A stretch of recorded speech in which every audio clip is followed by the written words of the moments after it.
प्यारे बच्चों, आप सभी को मेरा नमस्कार।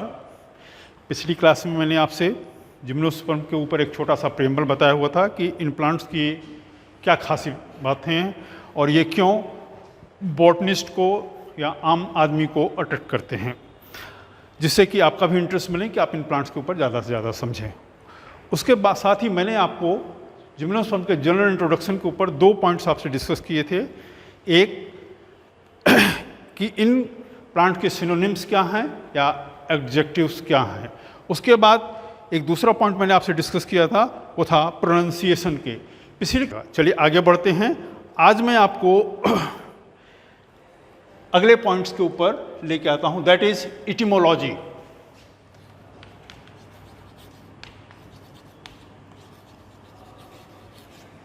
इटिमोलॉजी का मतलब होता है साइंस ऑफ नॉमेनक्लेचर, शब्द की व्युत्पत्ति या शब्द उत्पन्न कैसे हुआ है, उसका सोर्स क्या है, उसके ऊपर उसे हम कहते हैं इटिमोलॉजी। तो जो शब्द जिम्नोस्पर्म है वो ग्रीक ओरिजिन का है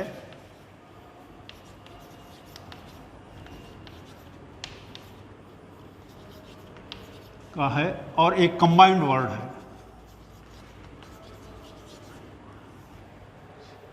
ये 2 ग्रीक शब्दों से बना हुआ है। पहला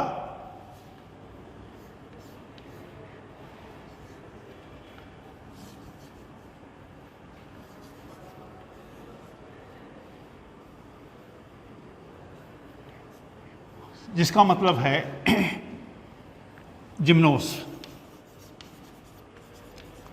ये ग्रीक में लिखा हुआ है और इसका मतलब होता है नेकेड। दूसरा है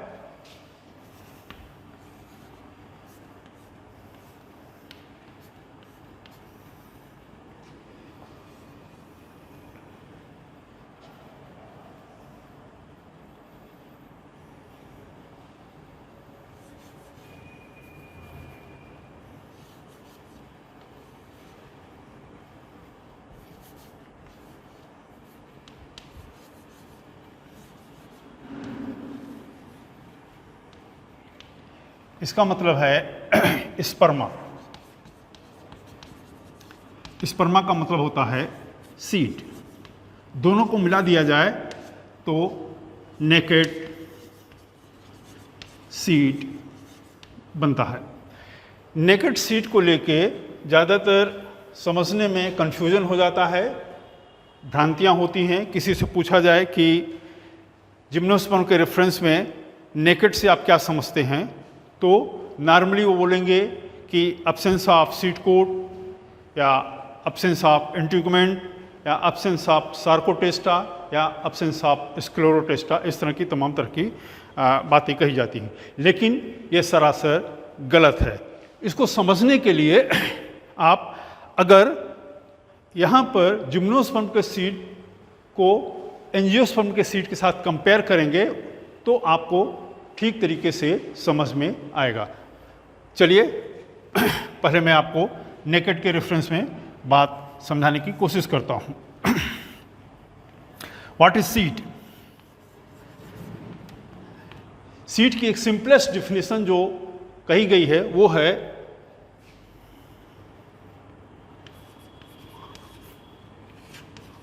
unfertilised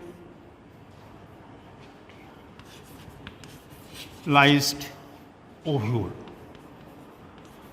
It means ovule is an unfertilized seed. अब अगर इसको जिम्नोस्पर्म के रेफरेंस में देखेंगे तो मैं एक छोटा सा साइकस के मेगास्पोरोफिल का डायग्राम बनाता हूं।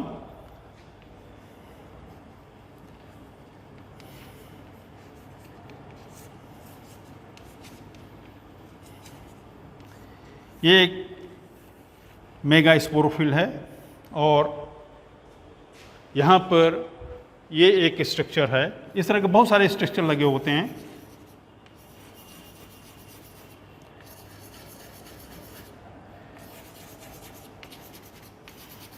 जो पिंक कलर से बना हुआ है ये ओव्यूल है।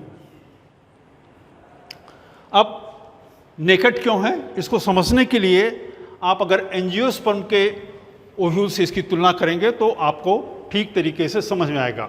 अगर एंजियोस्पर्म का ओव्यूल देखना है तो आपको कहाँ पर पॉइंट को एड्रेस करना पड़ेगा। तो मान लीजिए एंजियोस्पर्म का प्लांट ले लिया आपने, उसमें फ्लावर्स होंगे, फ्लावर्स में जो फीमेल पार्ट होगा उसे आप गाइनोसियम कहते हैं। गाइनोसियम की जो यूनिट है उसे पिस्टिल और कार्पेल कहते हैं। एक पिस्टिल या कार्पेल अगर उसका एक स्ट्रक्चर बनाएंगे तो कुछ इस तरह से बनेगा।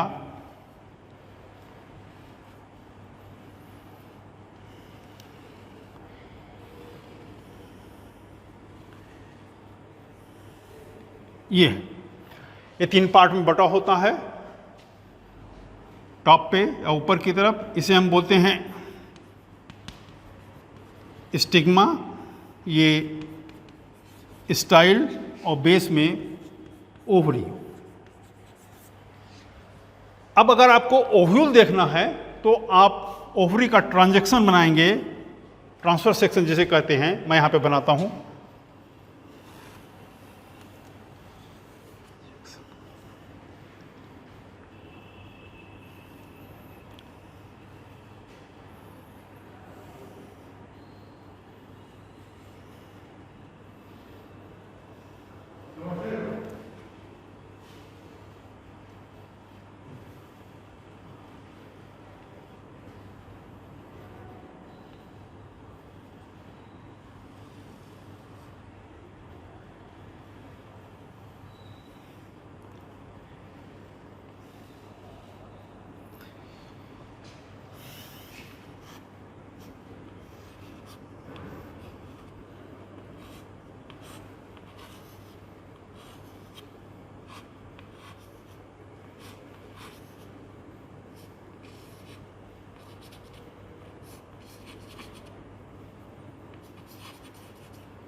इस तरह का डायग्राम बनेगा।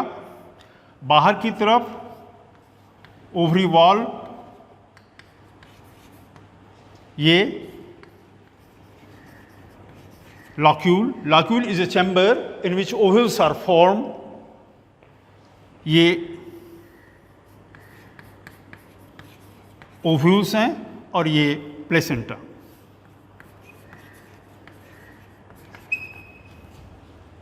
अब तुलना करिए, यहां पर ओव्यूल हवा में खुले हुए हैं और यहां पर जो ओव्यूल्स हैं वो ओवरी वॉल के भीतर जो चेंबर हैं लॉक्यूल में बंद हैं। फर्टिलाइजेशन जब होगा ओव्यूल में तो पहले जाइगोट बनेगा, जाइगोट बनने के बाद एम्ब्रायो बनेगा, एम्ब्रायो बनने के बाद सीड मैच्योर हो जाता है और फिर ये अपने पेरेंट प्लांट से अलग होता है। तो यहां पर फर्टिलाइजेशन हुआ तो ओव्यूल सीड में बन गया और पेरेंट प्लांट से अलग हुआ।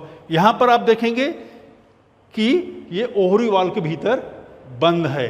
जैसे आप समझिए, आपने मटर देखा होगा, मटर में सीड देखे होंगे, भीतर बंद रहते हैं, चने में देखा होगा। तो ये कॉन्सेप्ट है। तो जिम्नोस्पर्म के रेफरेंस में नेकेड का मतलब है कि this refers to all those plants in which ovules are exposed in the air at least at the time of pollination। कि pollination के समय तक अगर ओव्यूल हवा में खुले हुए हैं तो इसका मतलब नेकेड है। ओके, चलिए अगले पॉइंट पे आते हैं।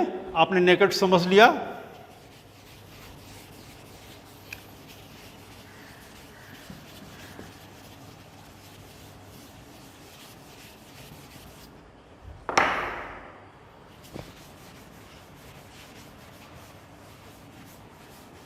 दूसरा पॉइंट है, अगला मतलब, that is what are gymnosperms. अगर आपसे पूछा जाए व्हाट आर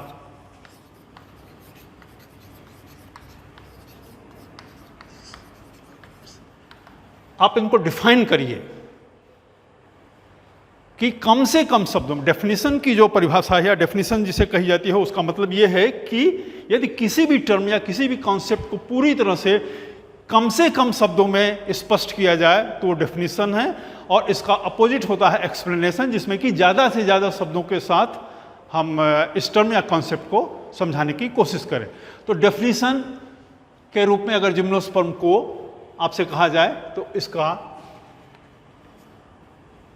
क्या वर्णन होगा। आइए छोटी सी एक डेफिनेशन डिराइव करते हैं। जिम्नोस्पर्म के जो पहले का ग्रुप है उसे हम कहते हैं टेरिडोफाइट। उसके बाद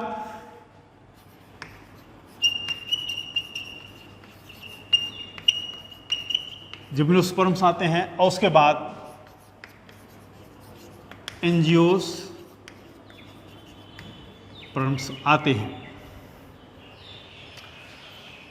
अगर हम कुछ कैरेक्टर्स के साथ इनकी सिमिलरिटी और डिसिमिलरिटी को बनाएंगे तो हम एक छोटी सी डेफिनेशन बखूबी निकाल सकते हैं।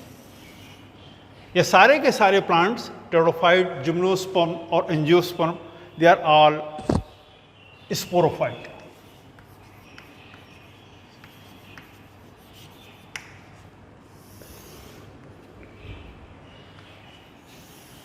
स्पोरोफाइट का मतलब होगा कि जो प्लांट बॉडी होगी वो 2n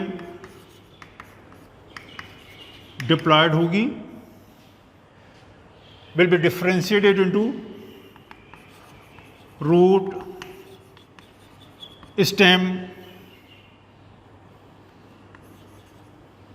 leaves and reproductive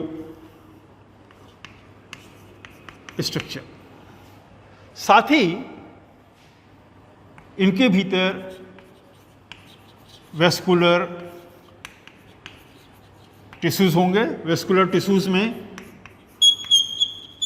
xylem और फ्लोएम होगा। जाइलम में एक एलिमेंट जिसे हम ट्रैकिड्स कहते हैं उसका होना जरूरी है।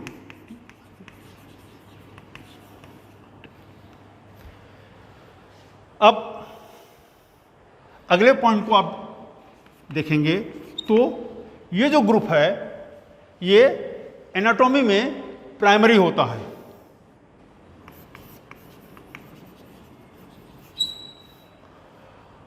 ये भी प्राइमरी है और ये भी प्राइमरी है। प्राइमरी का मतलब कि पौधा ऊंचाई में और गहराई में बढ़ेगा। इनके भीतर प्राइमरी जाइलम और प्राइमरी फ्लोएम होंगे, लेकिन इसके साथ साथ जिम्नोस्पर्म, एंजियोस्पर्म, इनकी एनाटॉमी सेकेंडरी भी होती है, लेकिन यहां पर सेकेंडरी नहीं है। तो जिम्नोस्पर्म का पौधा ऊंचाई में भी बढ़ेगा, और सेकेंडरी का मतलब कि इसमें सेकेंडरी ग्रोथ होगी जिससे पौधा मोटाई में भी बढ़ता है, लेकिन टेरिडोफाइट के पौधे जो हैं वो मोटाई में नहीं बढ़ते हैं। अगला point, chief mode of reproduction is, reproductive units is spores, और यहां पर सीड्स होते हैं।